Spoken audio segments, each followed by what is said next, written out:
నారా లోకేష్ ప్రజా దర్బార్ కు వినతులు వెల్లువెత్తాయి. టీడీపీ కేంద్ర కార్యాలయంలో నిర్వహించిన ప్రజా దర్బార్ కార్యక్రమానికి ప్రజల నుంచి విశేష స్పందన లభించింది. 79వ రోజుకు చేరుకున్న ఈ కార్యక్రమంలో రాష్ట్రంలోని పలు ప్రాంతాల నుంచి పెద్ద సంఖ్యలో ప్రజలు తరలివచ్చి తమ సమస్యలను మంత్రి దృష్టికి తీసుకెళ్లారు. లోకేష్ ప్రతి అర్జీని స్వయంగా స్వీకరించి అక్కడికక్కడే సంబంధించిన అధికారులతో ఫోన్లో మాట్లాడి పరిష్కారానికి ఆదేశాలు జారీ చేశారు.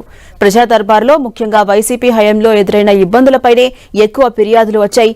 ఆర్టీసీలో మెడికల్ అన్ఫిట్ అయిన 170 మంది ఉద్యోగుల పిల్లలకు ఉద్యోగాలు కల్పించాలని బాధితులు మంత్రిని కోరారు. 2015 నాటి సర్కులర్ను గత ప్రభుత్వం అమలు చేయలేదని వాపోయారు.